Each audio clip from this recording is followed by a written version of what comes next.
Banks remain in incredible turmoil. Could this be a repeat of 2008? We're here to give you all the details on major names like First Republic, Credit Suisse, and many others. I'm Gav Blacksberg. I'm here with Evan from Stock Market News. If you enjoy these videos, make sure to subscribe to the channel. We've got further updates coming on a regular basis. And like this video, let's get right into it off the bat here. Let me turn it over to you, Evan, to show what are we looking at here on screen. Yeah, so what we are looking at here is the latest news about Silicon Valley Bank, kind of where this entire thing started. So they did file for Chapter 11 bankruptcy today. Now, of course, all the depositors in the bank are safe. We've been hearing a lot about that. But SVB Financial still believe there is some value at the bank. They're saying there's about $2.2 billion of liquidity, and any sale process will be conducted through Chapter 11. We did hear a lot of stuff over the last couple of days about them trying to do a sale, obviously unsuccessfully. So we'll see if this bid works. But looking at this article right here from Bloomberg, and I hope you guys have had a second to read it while I was on the screen. But some of these concerns might have been going on for a little bit. The San Francisco Fed actually changed the people who were watching over the bank. They increased the severity of the team, and they noticed that a lot of stuff was going wrong. If you read that last paragraph, then I'm just going to quote it. Then late last year, they flagged a critical problem. The bank needed to improve how it tracked interest rate risks, one of the people said. So that's kind of, we wish we did that a little bit earlier, but we are hearing about that now. And I imagine we're going to hear a lot more updates like this about how we actually got to this point in the coming weeks. So stay tuned on that. The more kind of updates we're seeing around First Republic Bank, ticker FRC. That's been going nothing but craziness over the last couple of days. Last night, they suspended their dividend, and they said that they had $34 billion of cash before the funds that they received from the other banks, which are on the next slide.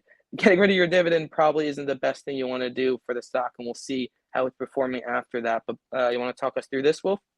Yeah, as you could see here, this is where the money that came into backstop FRC came from. We got 20 billion from the big boys, JP Morgan, Bank of America, Citigroup, and Wells Fargo. Another 5 billion coming from Goldman Sachs and Morgan Stanley cumulatively, and then $1 billion each from BNY Mellon, State Street, PNC, Truist, and US Bank. It's a little bit of a wash, though, as the money is basically moving from the Fed to the big banks to the regional banks and back through the system, right? It's kind of just a circle of money that's happening here. I also wanted to real quick comment on just that interest rate risk going completely unnoticed. I think that is the biggest part of this story, which is how could you not see interest rate rises coming? What could possibly make you buy $80 billion of treasury bonds when we knew that interest rates rises were coming, and we knew that they were going to be coming quick? So clearly the risk department was just completely asleep over there at the wheel. But yeah, there's some thoughts as well on the money that's been kind of coming and going. Speaking of money movement and big names, Credit Suisse, basically a penny stock now, had some news this weekend. Do you want to cover that, Evan? Yeah, so this is the latest update around Credit Suisse. This just came out. We're filming this video around 1 p.m. Eastern on Friday, March 17th, and this came out right before this. The CFO is saying that teams will be working over the weekend and kind of working on different scenarios for the bank. So that's definitely something to watch there. Credit Suisse did say they received borrowing from the Swiss National Bank. It was about $50 billion in Swiss francs, and when you convert it, that's about $53 billion of loan facility to kind of protect them in the short term. So that will definitely be interesting to watch. Credit Suisse has been the big name recently. I feel like it's kind of taken over front and center stage. It's very different than the Silicon Valley Bank and the First Republic regional U.S. banks. This is a systemically important European bank, so definitely one to watch. And the price moves have been nothing but crazy and ridiculous over the last couple of days, right, Wolf? Yeah, price action kind of speaks for itself. First Republic has been one of the craziest movers. You can see here on top the 1 day and the 1 week charts. Reminder, we are recording this, like you said, at 1 p.m. EST on Friday, so we'll see how they finish out the weeks. But on the 1 day right now, First Republic is down 25%, and it's still down several percent on the week as well after having significant moves in both directions. If you remember, last Friday, the stock fell by 50%, then went back up 100%. then fell by another 25%. So it's no stranger to big moves, and those continue to happen. Credit Suisse is seeing those as well, down over 15% on the week at this point, several percent of that coming today, where banks are getting hit today and suffering as we hear more updates on this rescue plan and how it's going to go into effect. One more slide here to just touch on. How has this affected the big names, right? Charles Schwab, JP Morgan, and others. Well, Schwab has been a beneficiary. And of course, they're seeing massive inflows into their money market funds. They have acquired TD, of course. They're going to be transferring over those funds into Schwab accounts in the coming months. So they are actually up several percent on the week, even though they're down 4.72% as of the time recording this on the day today. They're still up several percent on the week. There's a lot of confidence. You don't often see things happen like we did last Friday, where Charles Schwab dropped 20% in a day, right? That is just a nuts movement, and it was rightfully brought back up. Really, the trigger here is, CEOs coming out themselves saying, hey, I'm taking advantage of this. I'm buying my stock, inspiring confidence in the public. And then in JP Morgan's case, they are down on the week, but most that did come today. They held up pretty well. Up till today, they were basically flat. So a little bit on the price action there, and turning it back to you, Evan, for some of this news from Nick Timmeros.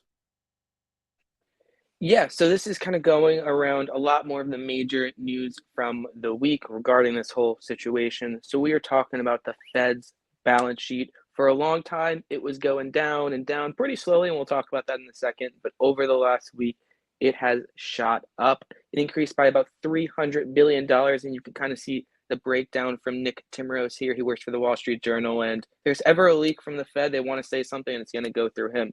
But you can see the numbers there, and on the next side, you can really kind of see and put that into perspective of 2008 and how it is much, much larger. This is the largest increase in overtime of the week. Banks come $152 billion at the discount window last week. And if you look back in times before 2003, it wasn't anything like this as well. And that was inflation a big part of it, yes, but still the point is that banks are rushing to the Fed to protect themselves. And this also goes back to that cycle you were talking about earlier, Wolf, where it really is the deposits are going from the small banks to the big banks. The big banks are then putting money at the Fed to protect the Fed, and then the Fed is putting the money back into the small banks to protect the small banks. So we really do have a cycle that is interesting. It feels like it is benefiting the big banks in the end. We'll see on that one. But this goes back to the balance sheet a little bit, Powell. It increased by $300 billion last week to $8.69 trillion. Now, if you look at how the Fed has been moving, they are removing stuff from their balance sheet at less than $100 billion per month, or were, and they just increased it by $300 billion on the chart above. So that's definitely not the check mark that you want to come in and see on your stuff. That's quite the pickup right there. Some other stuff that were happening, we did have CPI came out. So now that was for February, which is still important data, but we got nothing of the March banking crisis in it. So we'll have to wait how CPI affects that. It came in line with expectations, and you can kind of see the categories as well. Airlines were up about 27%. And we had at the bottom there, used vehicles down 13.6%, and everything in between. Wolf, anything on this chart standing out to you? Food at home up 10.2%, food at restaurants up less than that at 8.4%. That feels a little bit weird. Anything else on here? Yeah, it's strange, right? To see food at home even higher, but you can feel it when you go to these grocery stores. You are seeing massive increases across the board, and still, a pretty big increase there in food at restaurants as well. To see used vehicles on the bottom, if you go back several months, we had that crazy rush of used car prices just soaring. So it is nice to see those coming down a little bit. The one thing that we're not seeing on here, which I'm sure is in everybody's mind, is eggs. What's going on with eggs, Evan? Are those built into food at home? Yeah, it is built into those numbers. Eggs are up about 55%, 50%, somewhere in there. The peak was about 70% year over year. So they are starting to come down a little bit in the egg front. But Yeah. we also did have PPI came out this week, and it does definitely tell a little bit of a different story. It shows the producer side of it a little bit more forward looking. But that came in at 4.6%. Wall Street was expecting 5.4%. So that's definitely something to watch as well. And everything we are seeing here is really culminating to Jerome Powell and the Fed's FOMC meeting next Wednesday, well, actually this upcoming Wednesday, 2 p.m. Eastern, that rate hike decision will be announced. 25 basis points or 0 basis point rate hike are really kind of what's going in there and will set the market. And I also, with these events, you really have to wait and listen for Jerome Powell's speech at 2:30 p.m. Eastern. Either way, whatever he says, if we get 25 basis points, I feel like he might come in and walk us back a little bit. If we get 0 basis point rate hike, he might do the same, but the opposite way, saying we still have more work to do. But that is definitely something to watch. Everything and all these decisions, I feel like the market is waiting for Powell's decision on rate hikes. But Yeah, yeah. I would just say on that, I do not believe that we're going to get a 0%. I think that they still believe that there is work to be done based on the way that the market went this week. I think that they are confident they could get away with at least a 25-point basis hike. I'm not sure if you took a look at FedWatch recently, but I still think that a 50-point basis hike is in play as well, just based on comments that Powell has made over the past week or so, even that they weren't supposed to be making comments in a blackout period, but it is what it is. At this point, I would disagree. I think 50 basis points is off the table, and I would say 25 is mine. I just took a quick look at CME FedWatch tool, and about 72% says 25 basis points. Now, also keep in mind, last week it got up to like 90% saying 50 basis points. A lot has happened since then, but this the point being, this can move really quickly. Did I cut yeah. you off? No, you're good. I would continue to keep an eye on all that. I think that all makes sense. We've summed it up pretty well. And then just to end it off for all of our friends watching at home, we wanted to hit you with a fun little meme here at the end from the Babylon Bee. And I think they made a little bit of We meme to hide the tears. I think they made a little bit of a fun point here, which was everybody went crazy this weekend over so much stuff that was happening, but the majority of retail consumers were not actually affected, right? They're, for the most part, protected by the $250,000 FDIC insurance. And so, you kind of have retail just sit on the sideline watching this all melt down. But, not having to worry because they don't have money there in the first place. So just a little fun to be had.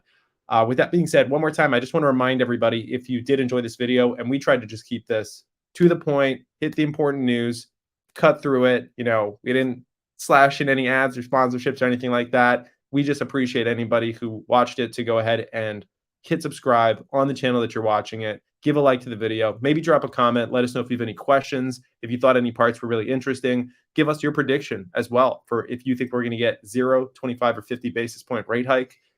I'm Gav Blacksburg from Wolf Financial. That's pretty much everything that I have. Stock market news, you got anything else? Nope. Everything you said right there, agree with. Make sure to like and subscribe, and we'll catch you on the next one.